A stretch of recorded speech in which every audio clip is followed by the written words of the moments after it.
Hello, everybody.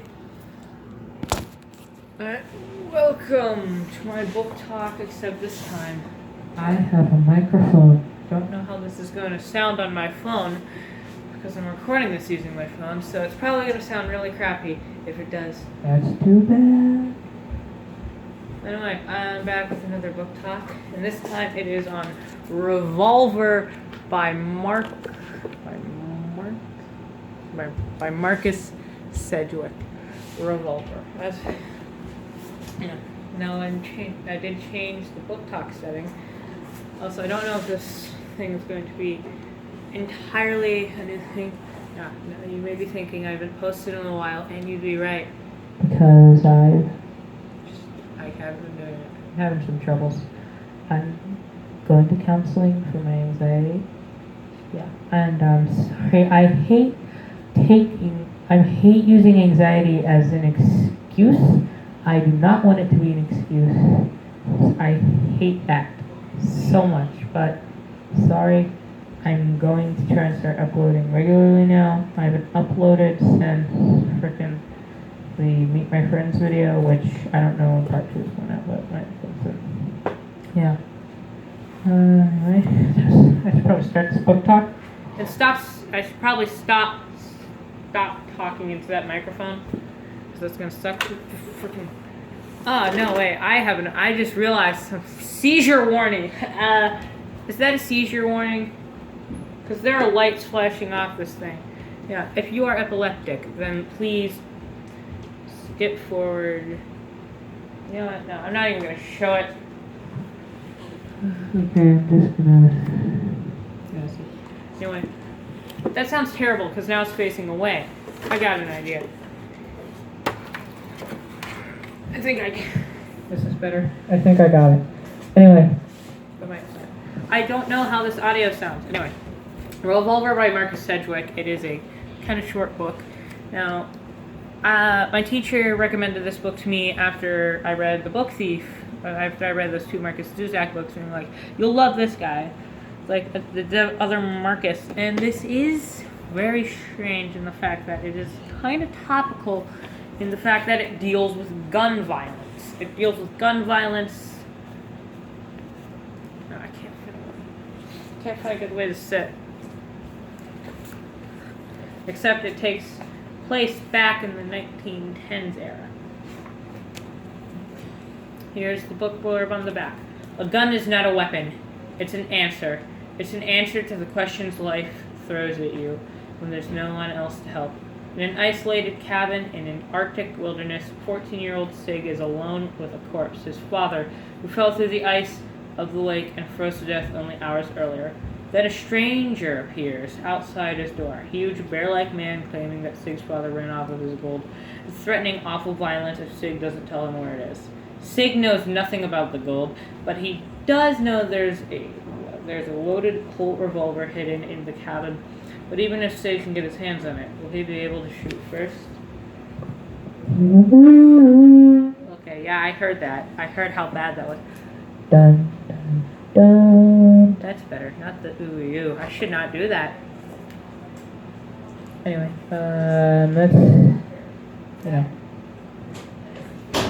Okay, basically how that is.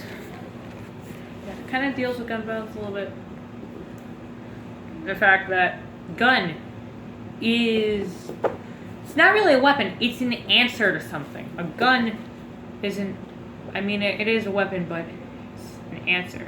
It isn't everything like that, which this might get controversial because we're going into gun violence here, which as far as I can tell is a pretty controversial topic, especially in America, especially right after the election, so you know.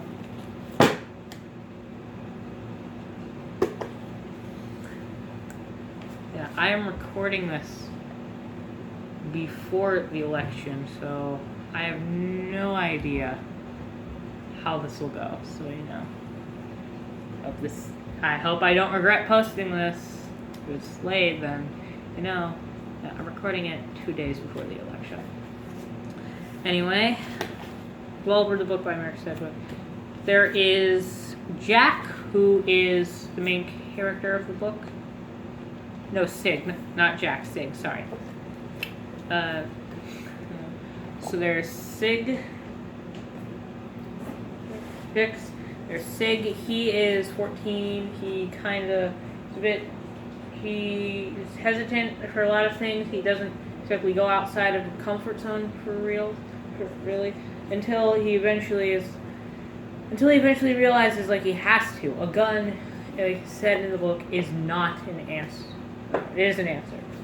But like if you have to fight somebody in the comfort of your own home, like, and you have a gun loaded in there, what are you gonna take the gun? What answer will you choose? Will you choose to try and hide, or are you gonna take the gun and defend yourself? That is like what this book is trying to say. Really, it's like a commentary on gun violence, and yet, despite the fact that this book is set in the 1910s, it shows that it's an answer. There's an answer to listen to what they say, or grab the gun and fight for your life. That is basically what the book blurb is saying, and I didn't realize this until like after I read the book. I realized, it's so interesting in the fact that it gets this across despite the fact, like, and the setting kind of offsets it. It lowers expectations, because in 1910, gun violence wasn't that bad. I'm pretty sure in 1910, gun violence was not the worry of that time. People weren't too worried about gun violence, but still, because guns weren't as advanced or as distributed as they were. I'm pretty sure they didn't have patents for guns back then. You just had to go in and buy a gun. They were pretty expensive. It shows that it was a problem. I believe by putting this in, this is just my belief, I believe that they are, by doing this and showing that like it's expensive, it's a way of showing like illegal guns, how anyone can have a gun, anyone could have a gun, and how that can change the perception. Yeah. Now, after reading a bunch of books with this deep emotional message behind it and like on the human psyche, I was like, gun is not a weapon, it's an answer. I'm like, that sounds deep, but it doesn't really actually sound deep. And I'm like, now I realize it really is. Really actually is. I really like this book. Now, then there's his sister, who, find her name real quickly. Sig's sister name. I'm almost out of time here. Anna, who is, she likes to try and take control of situations. She likes to try and take control of situations, but sometimes she can't, you know. Yeah. And then there's their father, who dies trying to, as far as I can tell, he dies maybe just trying to hide something from Wolf, who is the main antagonist, who tries to get the gold back, and they're like, we don't know any gold. There's a plot twist at the end, and I'm like, I kind of saw that coming. But, the plot twist was, why do I have the microphone? Plot twist was something I was like, kind of saw it coming, but they added a bit of sprinkled on some other thing, like, oh, I didn't exactly saw that. I thought it was this thing, but then it was that other thing. It is a happy ending, but there's another plot twist at the very end, like, at the very, very end of the book, after the first plot twist to talk about, that just...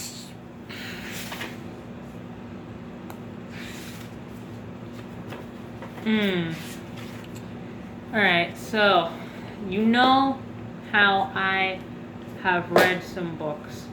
If you've read any of the books before, if you read I Am the Messenger, then you know, like, the twist at the end I'm talking about. Not per se, exactly, but, like, you know the twist.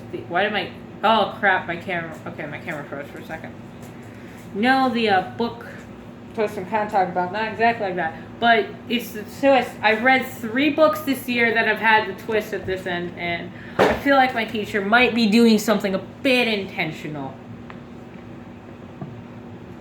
Anyway, I'm almost out of time. That is my book talk on I Am the Messenger. It takes place in a cabin and also up place in Alaska for a gold rush in Alaska, and it's a lot of death.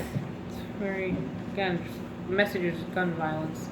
You should read this book. It teaches, it has a commentary on gun violence. I really like it. It's very good. I don't mean that as a joke. Anyway, I will see you all later, and I'm going to sing for my outro. Do the outro song. It's the outro song. This is awkward. I gotta get up, hit the button. It's the outro song. Bye.